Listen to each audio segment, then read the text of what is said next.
commence? Oui. Ok, tout d'abord, soyez les bienvenus. Merci. Moi, je m'appelle Nahima Naherman. Je suis guide touristique à la source du Nil. Tout d'abord, on s'oriente. Nous sommes au sud-est du pays. Le Burundi. À 115 km de la capitale Bujumbura. D'accord. Nous sommes dans la province qu'on appelle Bururi, en commune de Rutovu, sur le mont qu'on appelle Gikiz, à une altitude de 2100 mètres. C'est là, là-haut.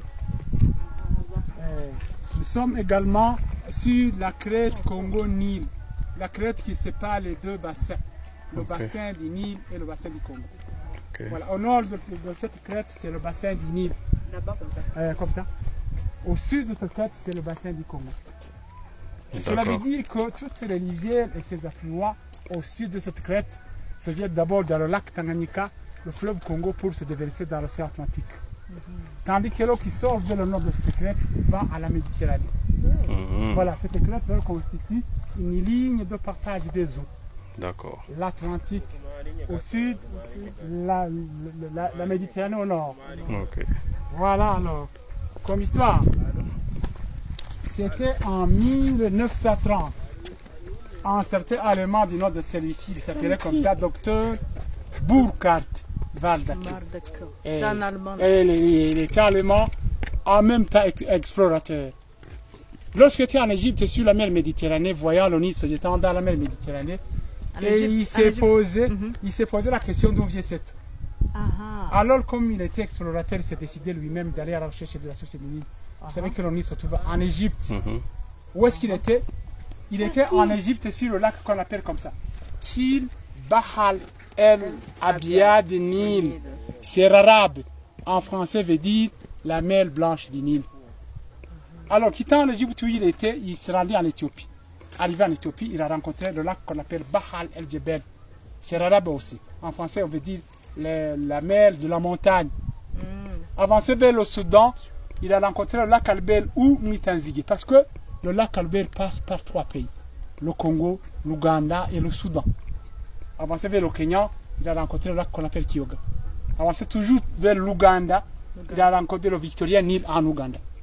Avancé vers la Tanzanie, il a rencontré le lac Victoria en Tanzanie. Arrivé au Rwanda, il a rencontré la rivière qu'on appelle Kagera. Voilà, maintenant il entre au Burundi, du Burundi.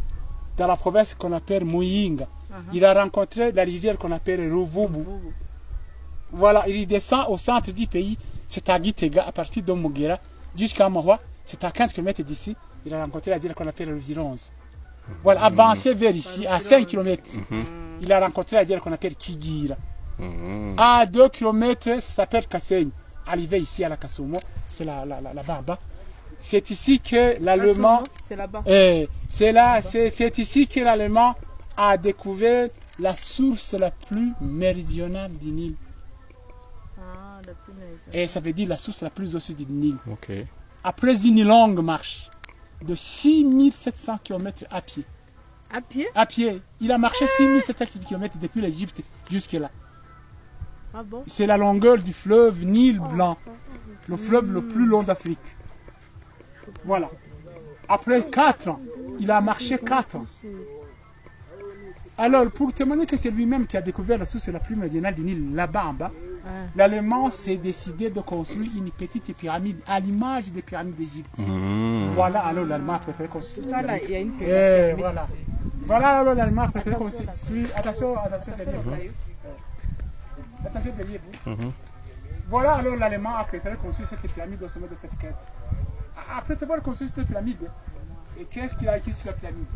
Il a écrit sur la pyramide sur une plaque en cuivre. Ça, c'est du cuivre. En langue latine, ça, c'est du latin. Qu'est-ce qu'il a écrit? Pyramidis ad caput Nil, ça veut dire la pyramide à la tête du Nil. À la tête du Nil. À la tête du Nil. Voilà. Méridionalissimum, ça veut dire la plus méridionale.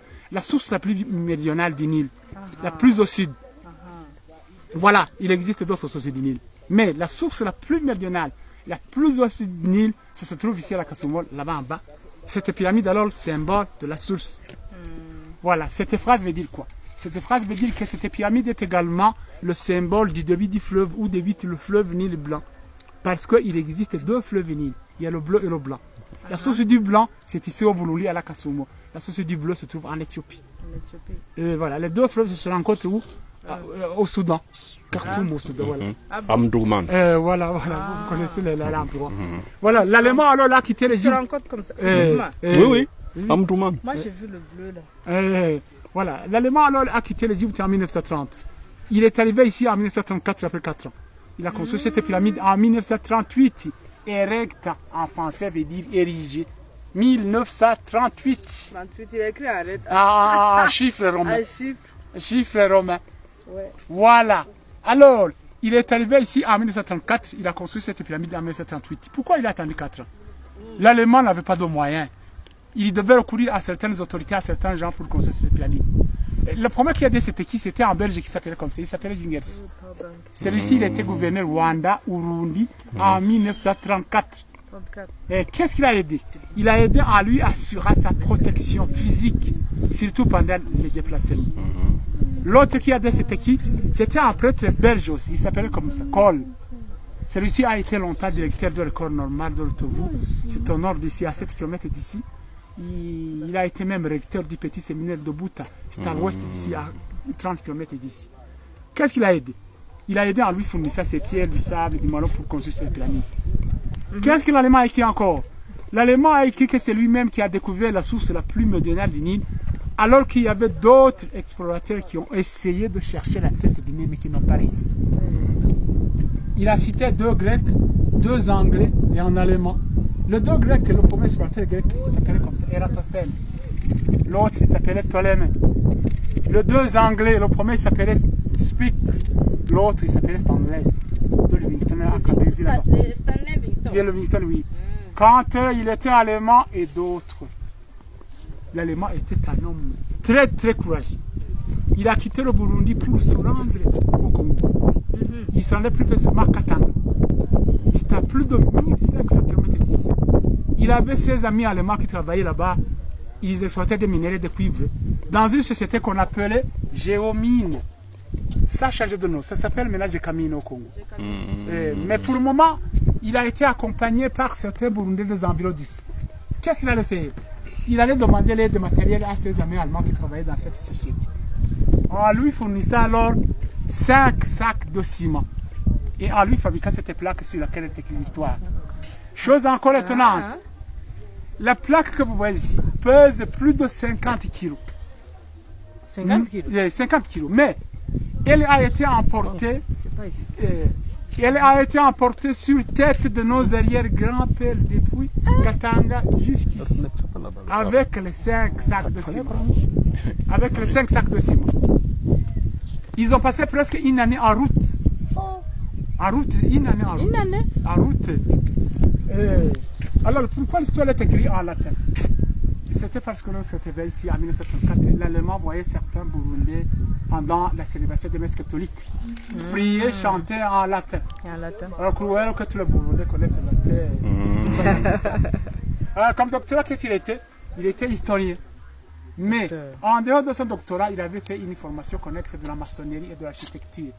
C'est lui-même qui a construit cette pyramide à ses propres mains. Lui-même. Et lui-même. Les Burundais n'étaient que des ouvriers des aides maçons, alors qu'il était docteur en histoire. Voilà. En construisant cette pyramide, il a laissé l'entrée de la pyramide vers le nord. Si vous avez votre boussole, vous mettez la boussole ici, et le guide de votre boussole vous montrera que le nord est là. Vers la Méditerranée, vers l'Égypte. Je vais essayer. Vers l'Égypte, vers voilà. Ça, c'est l'entrée de la pyramide. Voilà, cette entrée alors rappelle la direction du fleuve Nil Blanc vers la mer Méditerranée. Voilà. Voilà, à l'intérieur de la pyramide. Vous êtes Oui, exactement. Exactement. Il y a une Et ça, déclinaison magnétique de 5 degrés vers la. Une déclinaison magnétique de 5 degrés. Exactement. Le nord. Ouais. Je confirme que le nord, c'est bien cette direction que vous avez indiquée. C'est le nord cartographique. Ouais. Il a orienté vers le nord cartographique. Voilà. 357. C'est bien. Voilà. À l'intérieur de la pyramide, il a laissé 2 fenêtres. Qu'est-ce qu'il a voulu symboliser là-bas? Il a voulu les 2 fenêtres que vous voyez là-bas. Il a voulu symboliser les tombeaux funéraires des pharaons. Ah. Sur les grandes pyramides d'Égypte, elles sont construites comme ça. Voilà alors en bref une courte histoire sur la source du Nil et la pyramide. C'est intéressant.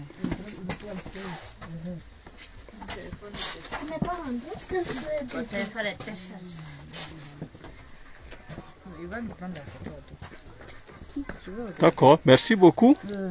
C'est très édifiant.